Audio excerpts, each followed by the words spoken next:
Olá, tudo bem com vocês? Hoje na nossa aula nós vamos dar continuidade ao nosso assunto da aula de segunda-feira. Então a professora quer ver com vocês e saber como está aí a produção da nossa notícia, né? Entre todas as outras produções que nós temos feito, que como vocês perceberam, cada semana é uma produção. Uma semana foi entrevista, na outra é notícia, na outra é reportagem, tivemos poema, tivemos carta. Então, na segunda-feira, nós ficamos com a missão de produzir uma notícia. Hoje a professora quer saber a quantas anda essa notícia aí. Se já temos a notícia, se ela já foi criada, ou se ainda estão pensando, mas olha lá, que já estamos na quarta-feira e precisamos caminhar logo, porque até quinta isso tem que estar pronto, hein? E hoje nós vamos falar também sobre um gênero textual muito gostoso, muito interessante de trabalhar também e que as crianças gostam muito. E os adultos também, por que não? Que é o poema. Então, nós vamos trabalhar no nosso livro de língua portuguesa, nosso amigo, nosso companheiro de todas as horas, né? Nós vamos trabalhar a página 43 do nosso livro de língua portuguesa. Então, nós vamos trabalhar o poema. A professora vai trabalhar com vocês aqui esse poema O Gato, mas o que a professora quer trabalhar com vocês aqui no poema é que olha só que interessante. Então, quando a gente faz o poema, lembrando lá que no poema nós temos estrofes, cada estrofe, né, tem os versos, porque os versos são as linhas do poema. Assim como lá no texto, na notícia, na reportagem que nós fizemos, a professora comentou que nós trabalhamos com os parágrafos. Então, o que diferencia o poema de um outro gênero textual, qual é? Que ele é organizado em estrofes e versos. Geralmente ele tem rimas. Então, quando eu vou elaborar um poema, eu vou ler um poema, eu percebo aquilo que a professora sempre fala, né? As palavras, que eu posso brincar com as palavras, eu posso rimar, eu posso usar palavras que às vezes não são tão comuns no meu dia a dia. Então, mas geralmente, quando eu for fazer um poema, as palavras mesmo que eu vou usar, as que não são muito comuns, elas precisam fazer sentido ao que o poema está trabalhando. Então, para isso, eu preciso trabalhar sempre quem? O dicionário. Então, eu preciso ler o dicionário, ver o significado daquela palavra, aquela descrição, para eu poder colocar no meu poema. Não é só porque a palavra rima que eu posso colocar lá. Mas e se ela rimar e não fizer sentido com o que eu estou escrevendo? Então, o uso do dicionário no nosso dia a dia, na língua portuguesa, ele é muito importante. Então, nós temos lá no dicionário os verbetes, né? O que são os verbetes? É o significado da palavra, como ela é no plural, como é no singular, se ela é um adjetivo. Então, lá no dicionário, além dele descrever o significado da palavra, ele traz mais algumas informações. Se é um adjetivo, se ela tem mais de um sentido, se ela pode ser empregada em mais de uma situação. Então, o dicionário é algo que também precisa ser estudado, não que às vezes tem uma palavra, mas aquela palavra tem 2, 3 significados, como nós já vimos. E daí, qual é o significado que eu vou usar? Eu tenho que escolher o significado que mais se aproxima da situação que eu estou trabalhando ali. Então, fica a dica aí.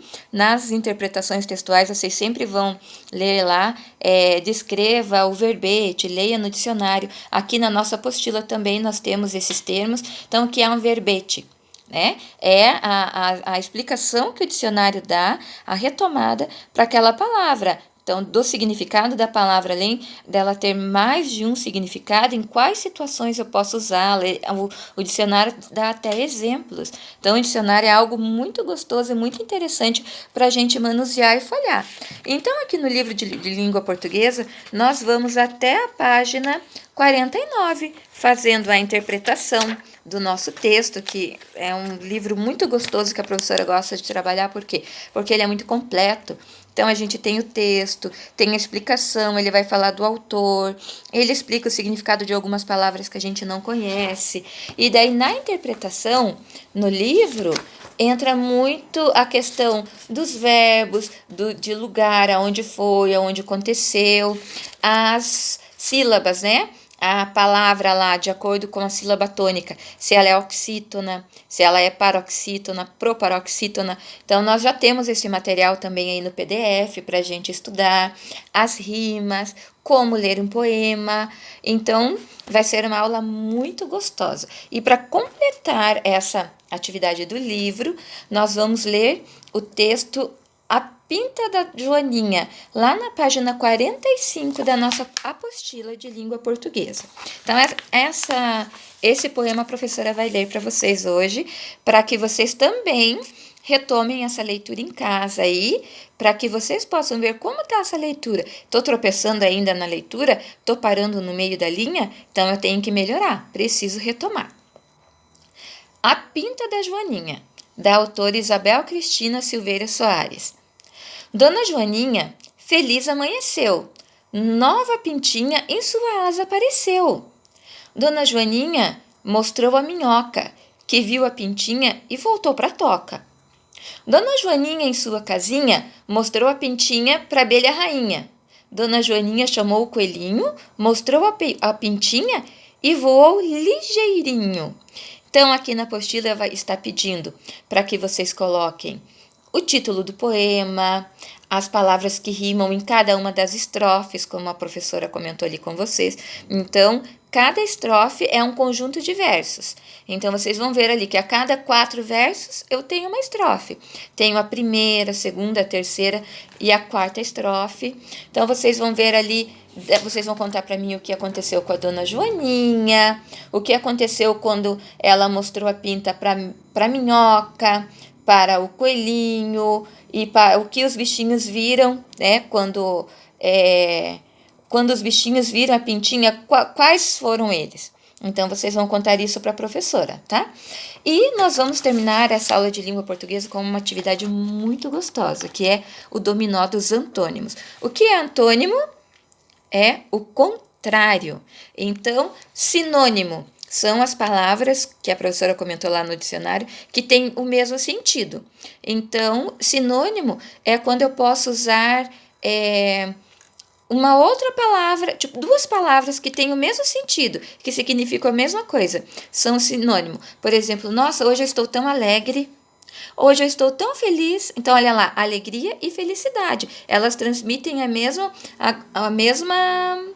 o mesmo sentido. E agora? Ai, hoje eu estou tão alegre. Hoje eu estou tão triste. Ai, ela é tão boazinha.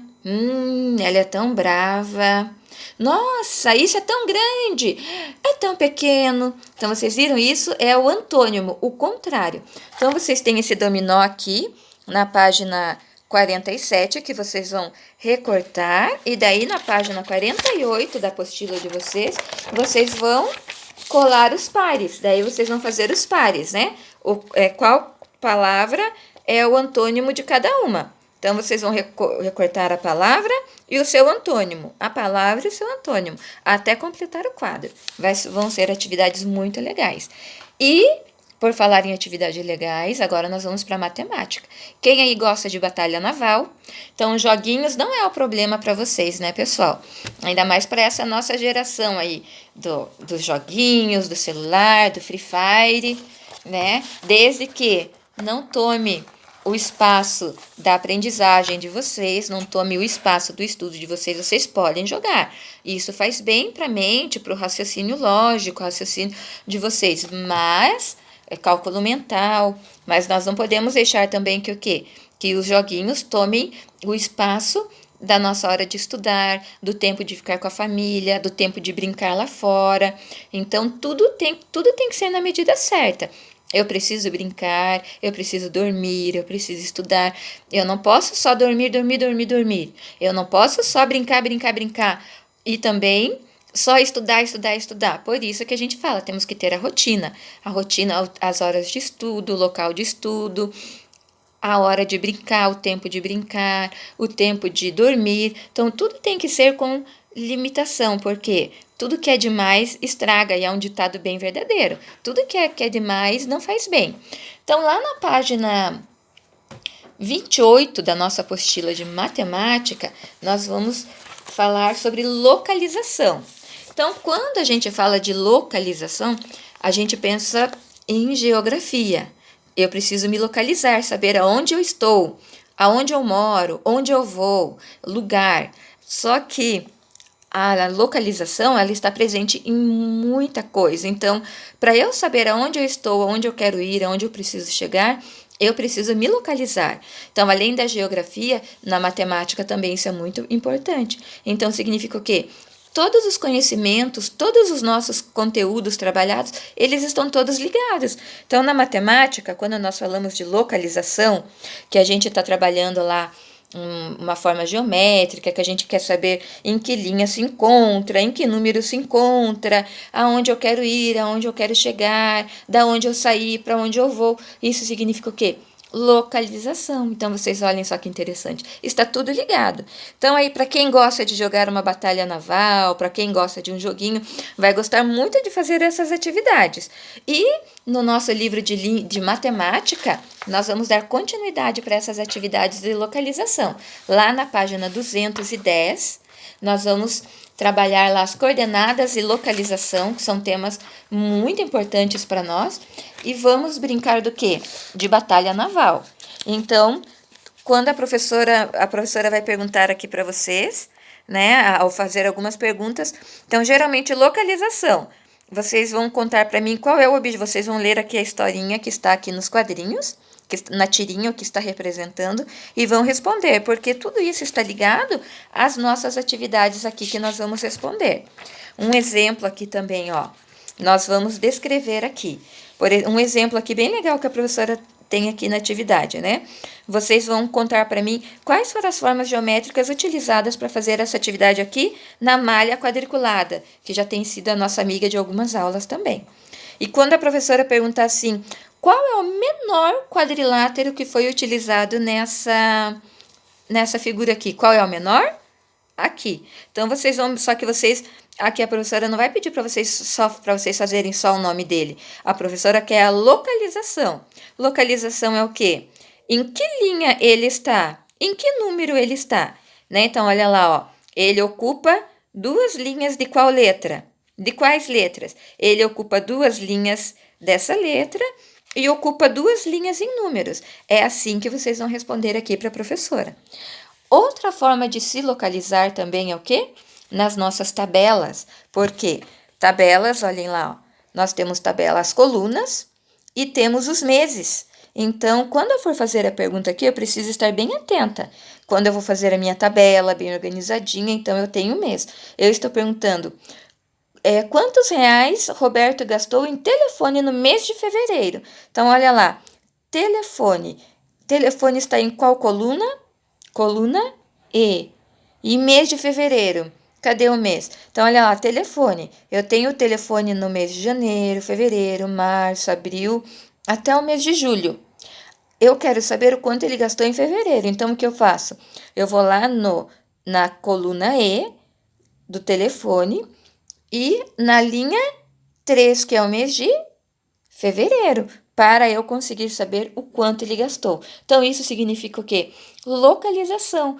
Então, quando eu vou fazer uma leitura, eu preciso entender e compreender, encontrar no resultado, eu preciso me localizar para chegar no resultado. E vamos aqui na página 213 também, fazer mais uma atividade aí de localização, agora usando o mapa também. Então, olha só que importante. Por isso que a professora fala, localização não está só na geografia, ela está em tudo. Nós precisamos saber nos localizar tanto numa tabela quanto num lugar, num espaço. Então, olhem aqui que legal. Então, aqui vocês também vão observar essa imagem aqui e vão responder as perguntas. Vamos aí seguir as coordenadas e vamos nos localizar, ok? Então, essas atividades da aula de segunda-feira e da aula desta aula, a professora já descreveu lá no material em PDF todas as atividades da semana. Para quê? Para que vocês vejam lá que já está registradinho, para às vezes vocês não esquecerem uma página ou outra. Então, as atividades da semana toda que a professora está compartilhando aqui com vocês, já está lá na capa da apostila em PDF, mas a professora sempre vai descrevendo a toda a aula. Então, fiquem atentos, produzam bastante, leiam bastante, divirtam-se e se alimentem bem. Um abraço e até a próxima aula. E a notícia boa, a professora já vai dar para vocês antes do final da semana, tá bom? Um abraço para vocês!